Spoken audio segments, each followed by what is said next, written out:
I think we're working on some technical difficulties here. Please bear with us.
The excitement of live. Please bear with us.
I think we're getting tips on various things that are a little bit more stable for these calls. We'll try to make some adjustments for the next AMA. We're holding on for Antony, and just be patient, please.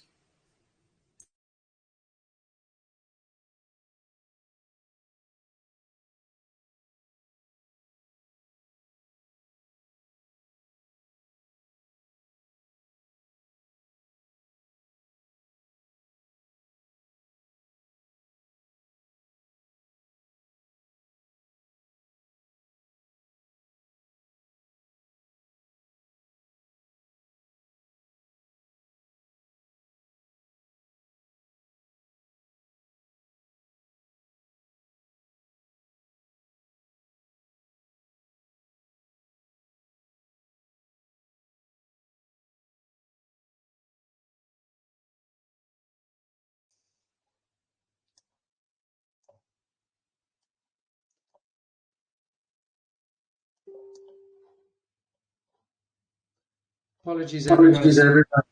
Our connection was dropped.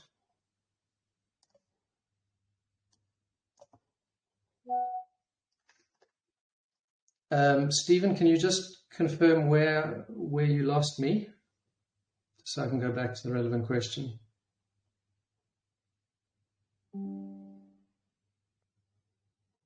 You were just sharing, where we are in terms of where we're going in the next year for the 2024 live. Okay. Apologies. Yeah. My connection must have dropped. So I think let me move on to the next question. So there's been a lot of speculation around whether this is a viable project, whether BlockDAG is a viable project, and questions about asking us to address that. So I think off the bat, I mean, I'd like to just say that we should have come forward and we should have opened up to the team sooner. So we realize that. But what I can say is this project is definitely viable. We're absolutely committed to the goal of launching BlockDAG. It's extremely important that we make that we're creating a sustainable long-term project with a vibrant community of developers and partners. And we will commit also to full transparency going forward. So we're going to have a lot more of these sessions where we open up to you. So we seem to be having a few technical issues here. I hope my camera is on. Okay, good. The next question is, there are rumors that the technology you have is unproven and therefore in the real world it may fail to have any real use. So I think it's a very good question. We have a large team. We've got a team of 25 developers working on this. They've been flat out busy on it for a good number of months, almost since the beginning of the year. That doesn't say that it means it won't fail, but I can tell you we're certainly building a lot of momentum in terms of what we're developing. I think what's important here is that we're not building from scratch. It was a decision we made to take technology that was existing, and that was the blockchain as well as the DAG, and integrating them, and then obviously bringing in EVM as well. So if we were building from scratch, there would be a lot more technical challenges. We've taken, I think, the smart approach, which allows us to deliver something far more functional, far more future-proof, and in a quicker space of time as well. The next question was, how big is the development team? I've just mentioned that we've got 25 people in the development team. We chose not to share the source code up till now, again, because we were focusing on what we were building. In the next month, that will be open sourced, so that everyone will have the opportunity to look at it, to vet it, etc. So that'll happen, as I said, in the next month. There have been quite a few questions around BlockDAG price going into the future, whether that's in 5 years' time or 1 year. So I certainly wouldn't want to speculate on the price. At the end of the day, it's an open market. But let's just look at where we are now. So BlockDAG at the moment is in a pre-sale. We're a utility token, so we're offering a discount to the launch price. At launch, we will be launching at 5 cents, but right now the price is at a discount, and that discount will reduce as we get closer to the launch date. Obviously, the actual price after launch is dependent on many factors. For instance, the exchanges we're on, the amount of activity on the network, the partners that we have, the applications that have been built on top of it, etc. The next question we have, which I'm going to ask Stephen to answer, is which institutional investors and venture capitalists are you in discussion with for a capital injection into BlockDAG? Hey, everyone. It's a little too early to share those specifics. We're evaluating all the opportunities that make sense to evaluate. We're looking for strategic partnerships. And we're taking the time to be mindful about both building our brand, building out relationships with the appropriate exchanges, and thinking about the strategies for both the future developer ecosystem that will power DApp developers and potential layer 2 integrations, and really trying to be mindful about what the long-term strategy is that's going to be most beneficial to the community. That's where we are, but we're making progress in that direction to bring on as many investors, future liquidity providers, and other interested participants into the ecosystem. Anthony? Okay, thanks very much, Stephen. The next question is, will institutional investors be required to commit to long-term vesting periods? So we will need to take this on a case-by-case basis, but I think what's important here is, from a policy perspective, is that we don't have institutional investors that front-run everyone else who's already supported us. So as a minimum, they would be subject to the same vesting schedule. If anything, they would be on a longer vesting schedule. So certainly we wouldn't want to prejudice our community by having institutional investors being able to cash out sooner than you are. The next question is, who is looking after the funds that have been invested, and what will they be used for? So I think first, if we can just look at the use of the funds. So a lot of the funds have gone back into marketing. I've mentioned the number of people that have bought. You've seen there's a lot of marketing happening. It's important for the launch of any network that the marketing happens, because it's about the size of the network that ultimately gives us that sustainability. So a lot of the money that's come in is used for marketing. A lot of it's going to the platform development. As I said, we've got 25 developers. That excludes a lot of other people that are putting time in terms of designers, content creators, etc. So platform development. We're also creating a pool of money which is earmarked for liquidity. Obviously, when we launch on exchanges, we need to provide liquidity. And then the fourth thing, which is very crucial, is money for the future of the ecosystem. So I think I mentioned earlier, we're about to start setting up a foundation in Switzerland. We looked at a few other jurisdictions. I think Switzerland is the place that we still feel is best suited to what we're trying to achieve. So the foundation is there ready for the future sustainability of the ecosystem. So it's where the proceeds from the pre-sale go. It'll be managed for the good of the community. We're looking at initiatives like creating grants and creating funding mechanisms.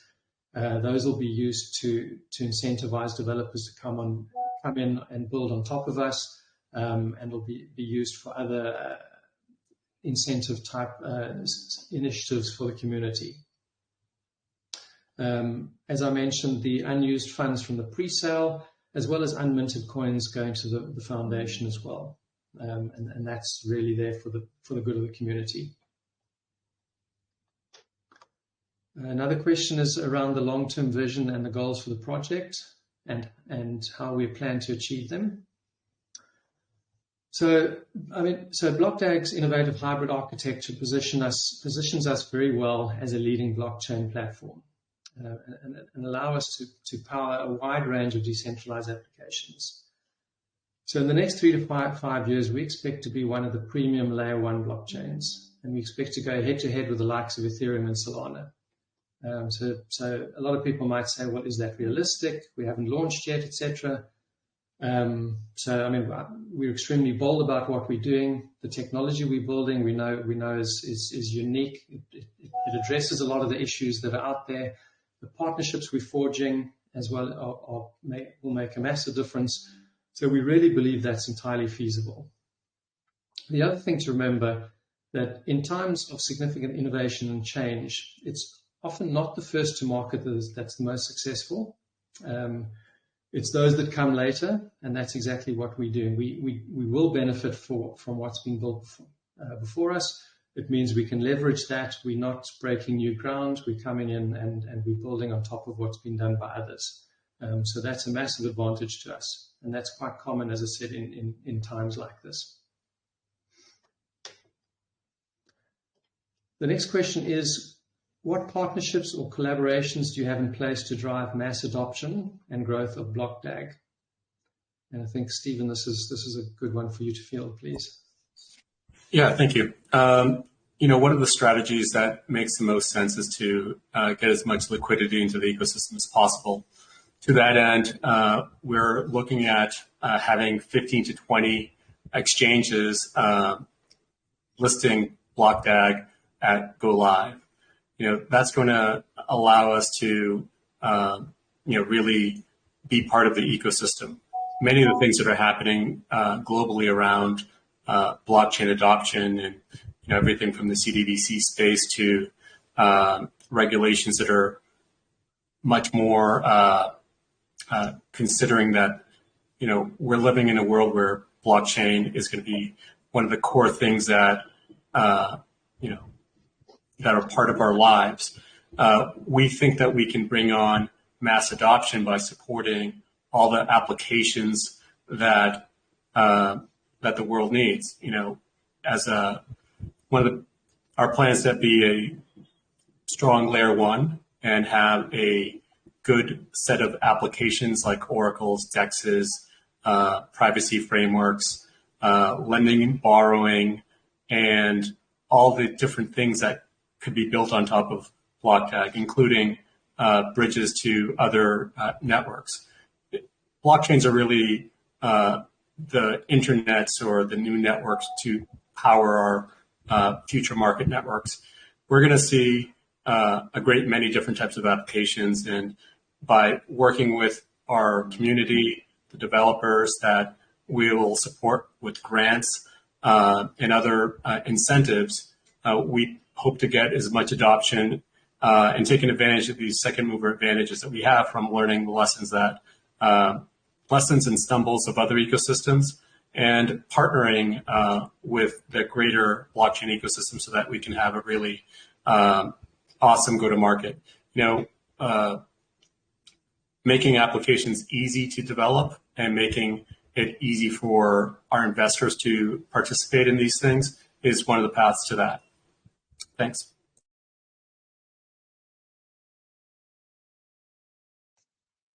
Okay, thanks very much, Stephen. It seems that there seems to be an issue with my camera. I apologize, I've turned it on and off. I think some people are seeing me and others aren't, so apologies for that.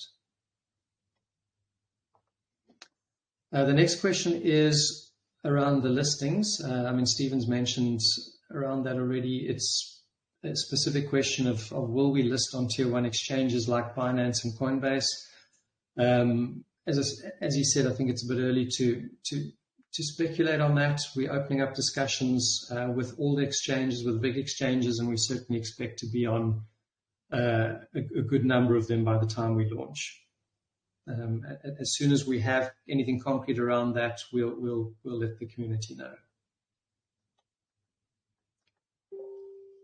The next question is, how do you plan to address potential security risks and protect user funds from hacking or cyber attacks? Youssef, I think this probably sits with your brain. Yeah, thank you, Anthony. Thanks, Stephen.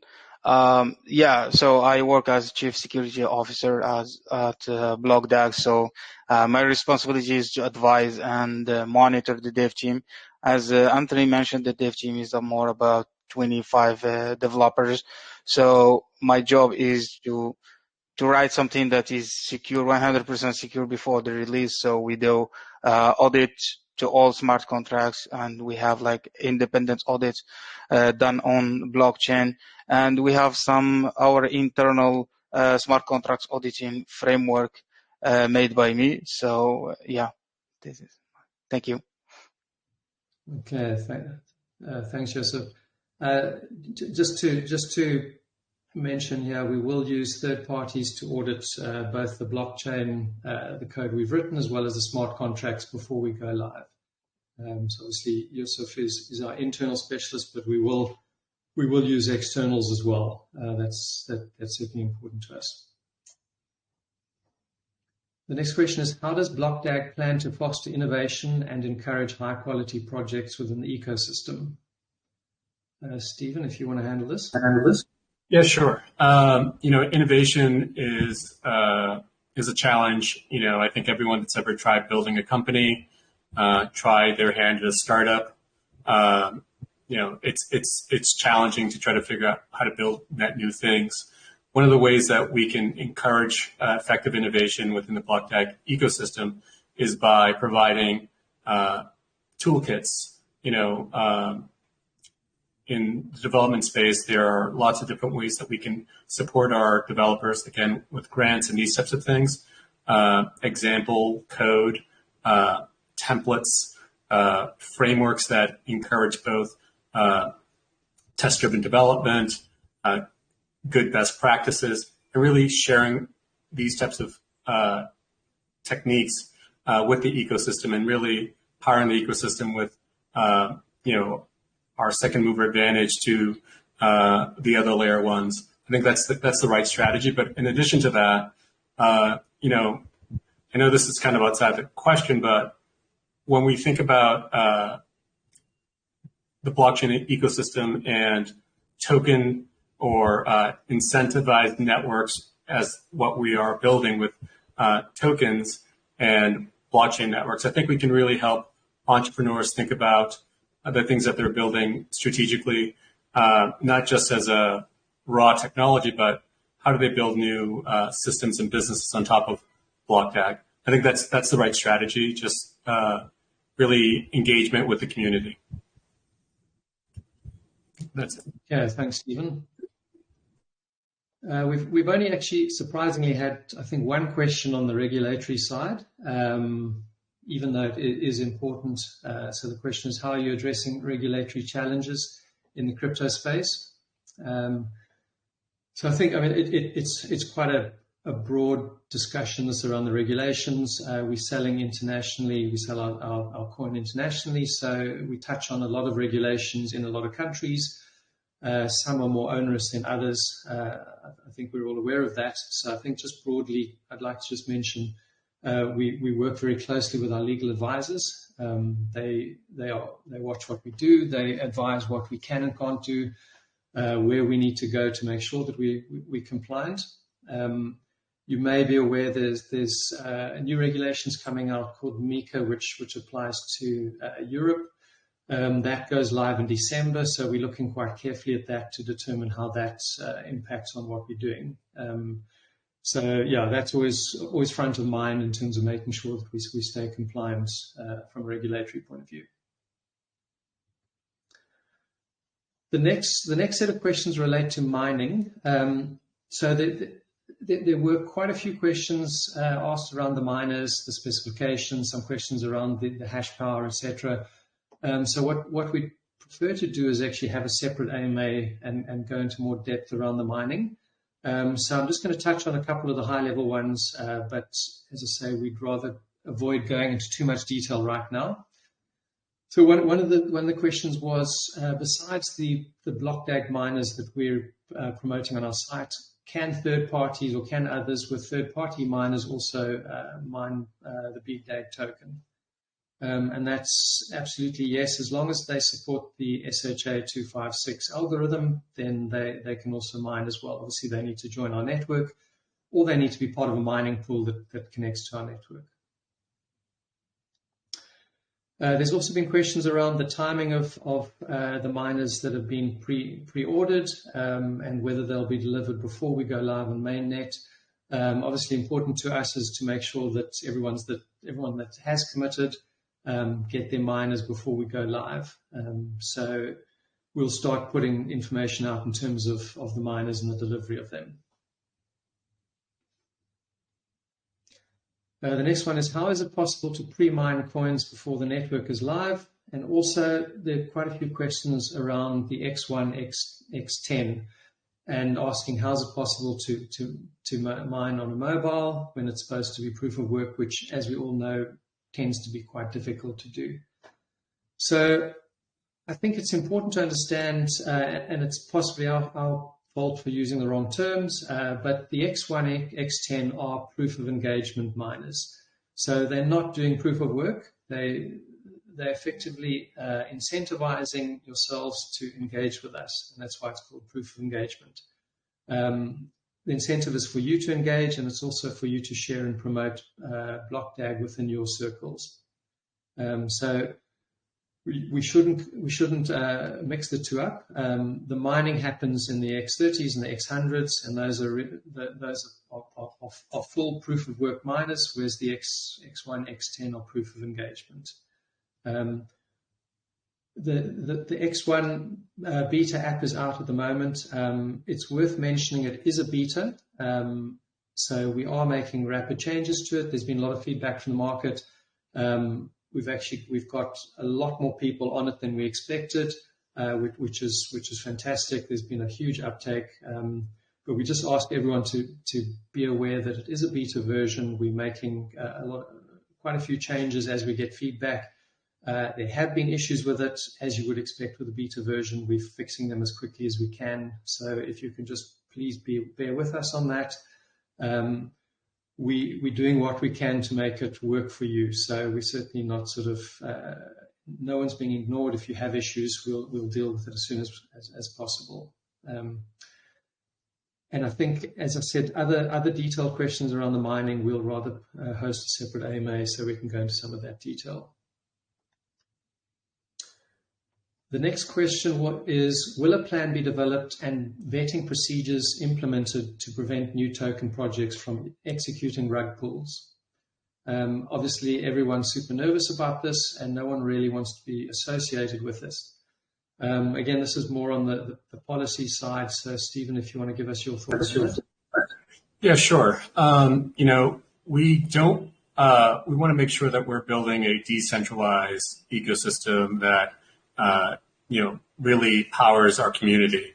So we don't want to do anything specifically, but I personally hope that we can learn from projects like the Token Engineering Academy and other such initiatives to create a robust way of considering what tokenomics are imbued within a token project. And what that really is talking about is really using things like Monte Carlo simulations to simulate various token projects. And I imagine that we would encourage a community set of standards around tools to evaluate token projects built on top of BlockDAG. I think that might be the good way, again, leading on community, but leveraging best practices like Monte Carlo simulation.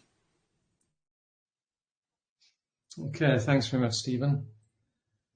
We had another question on the target price range for our coin by December. Again, I think I've answered that previously, so I won't go back into that. There are questions around burning coins. We're busy finalizing our economic model. There's a lot that goes into it. Obviously, what's very important is that we're building something sustainable. So as much as everyone wants fees to be super low, we also need to make sure that at the end of the day, the network can sustain itself once the mining rewards reduce. So obviously over time, the mining rewards reduce and the fees need to take that up. So we're building the economic models around that. Part of that includes looking at what we burn, how much we burn. Obviously, the benefit of burning coins is taking coins out of circulation, which boosts the price of the coins. So once we've finalized that, we'll certainly communicate the details of that. Another question is, will BlockDAG implement its own exchange in the future? So obviously, at launch, the plan is to launch primarily on centralized exchanges. That's where the bulk of the volume sits. In terms of our own exchange, I think what's important is we would hope, and we're in discussions around people building or other third parties building an exchange on top of us. So that's the type of functionality we'd like to promote that the developers build.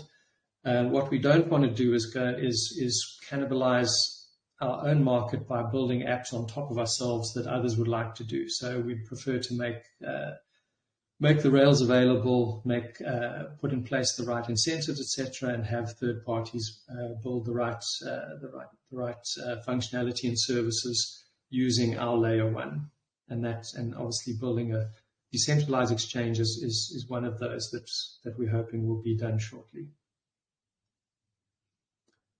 The next one is, when can we expect the project to be available on GitHub, as it is open source, or when is it going to become open source? So we are on DevNet at the moment. We should be releasing to testnet quite shortly, and at that point we'll also open it up onto GitHub as well. So that will be the end of September. End of August, beginning of September, around then. There's questions around the 12-month halving, which it says it seems unusual, not based on block count. Different chains have taken different approaches. Bitcoin has obviously taken a time-based approach. Other chains have taken their own unique approach. As I mentioned earlier, we're looking at a continuous devaluation instead of a halving at specific times. And from the modeling we've done, we believe that supports a more gradual reduction in incentives that the miners earn. So it's less dramatic or drastic on them, and it encourages stability of prices across the network. There's a question, why did blockchain choose proof of work rather than proof of stake? I'm going to ask Youssef to answer that, but if I can just mention, we chose Bitcoin because it's the gold standard. We believe in it. There's a lot of good reasons from a tech perspective and from a security perspective. Youssef, if you want to give us your thoughts. Yeah, sure. Thanks, Anthony. As we know that Bitcoin is the legend, and the proof of work has a long of history, proven of security history. And the proof of work, in order to hack it, you need more computational power. That means you need CPU power. That means which is very costly.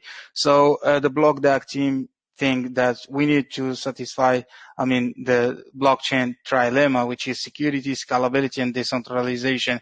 So every blockchain network have like one of these kind of stuff. So for example, for the Bitcoin is very slow, so that's why we have BlockDAG, which is very fast. So fast, we use DAG, which is direct acyclic, and which is very fast. And we have EVM compatible. That's mean you can develop your own smart contracts. You can benefit for the EVM compatible, and at the same time, proof of work is more secure, and all these kind of stuff, you can find them, all of them, in BlockDAG. However, in other blockchain network, it is just 2 out of 3 or 1 out of 3, which is very hard to gather all these kind of stuff in one blockchain network. Okay, thanks, Youssef. You're welcome. So the next question is, will BlockDAG provide grants to encourage third-party developers to create apps?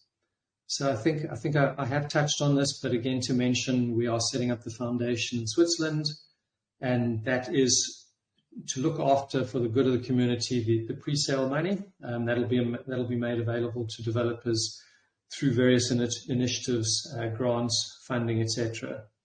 So that's a key part of our future roadmap.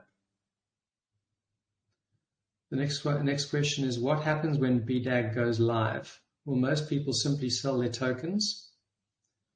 So I think, we need to be realistic. Some people will sell, but equally, we're expecting that there are going to be a lot of people interested in the network. And as we launch on the large exchange, there will be a lot of interest in our coin. So we expect a lot of buying as well. More than that, I don't necessarily want to speculate. I think what's key, and I mentioned it earlier, is once we get to the end of the pre-sale, it's key that we've generated interest, we've shown a roadmap, etc. So that's what we're really doing now. We're putting together all the pieces of the puzzle that make us a sustainable long-term blockchain that is unique, that has a place in the future, and that gives future projects a good reason to build on top of us. As Youssef said, we believe we will satisfy the trilemma. We'll have a blockchain that is fast, that's secure. The fees will be low. And we will be decentralized as well. I think that covers that. Just on the marketing side, after launch, it's not that we'll stop marketing. That's part of who we are. We need to keep promoting ourselves, but the nature of the marketing will change over time. Obviously, a pre-launch marketing campaign is different to a campaign once we're live. So the nature of that will change, but we will continue to promote the company and the blockchain, etc. The next question is, and this links a little bit to previous questions, are there any incentives for the community to hold on to their tokens rather than sell them?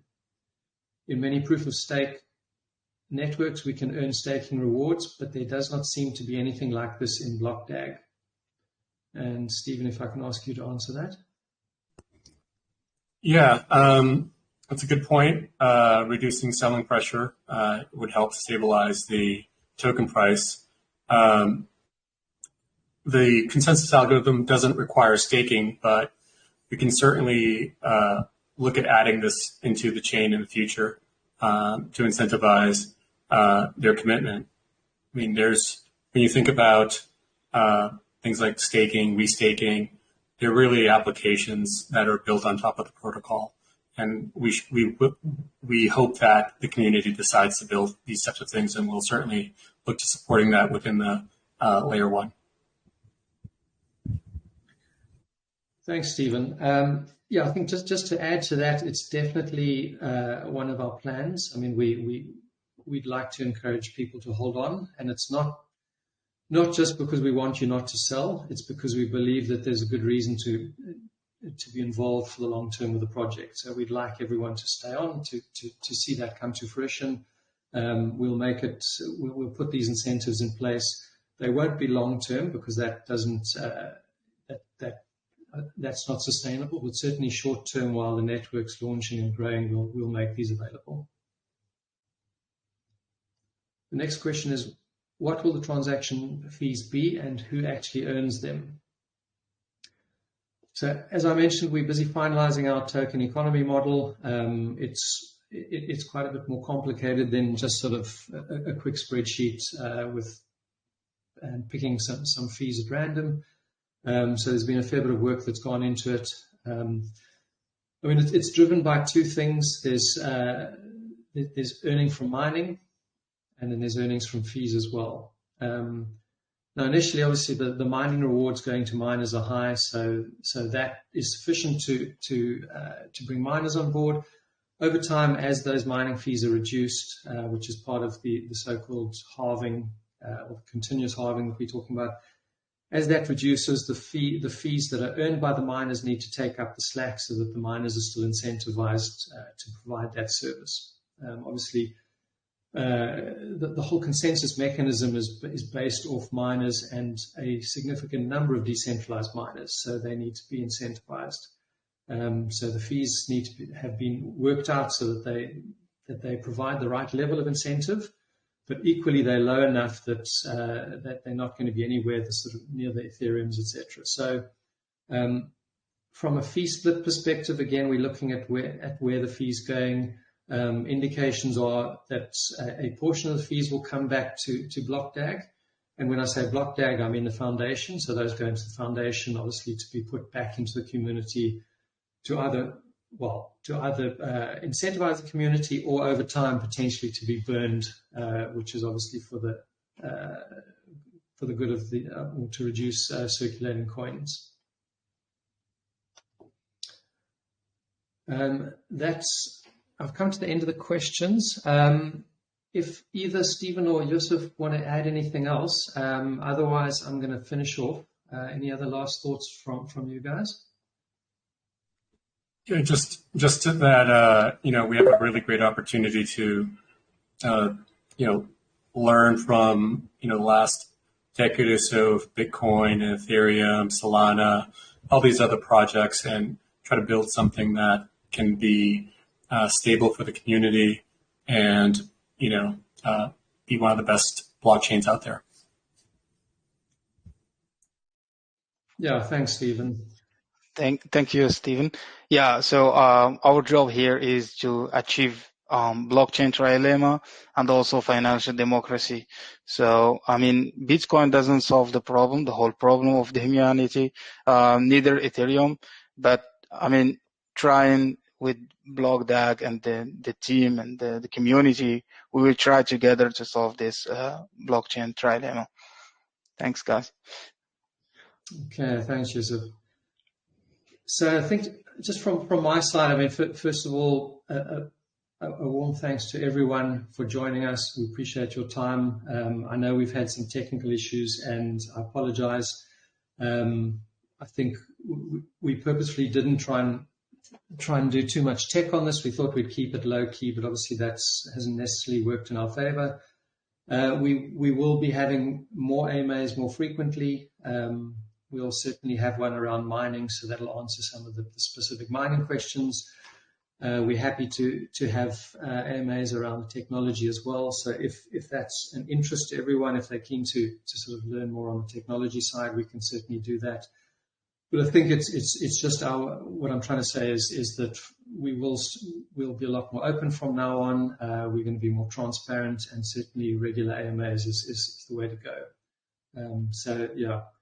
Thanks for joining us. We really appreciate it. Thanks to the broader community for supporting us in our endeavors, and I look forward to having you on further AMAs. I think there is going to be a poll after this, if I'm not mistaken. So please, if you wouldn't mind letting us know how you feel. Obviously, from a tech perspective, it didn't all go particularly well, but I hope we've answered some of your questions. And in the future, as we have more time to communicate, we'll certainly cover a lot more questions. So once again, thanks very much to Stephen and Youssef for joining me on the panel. From Maurice, who couldn't be here from Hong Kong, and from myself, we appreciate your time, and thanks very much, and good evening.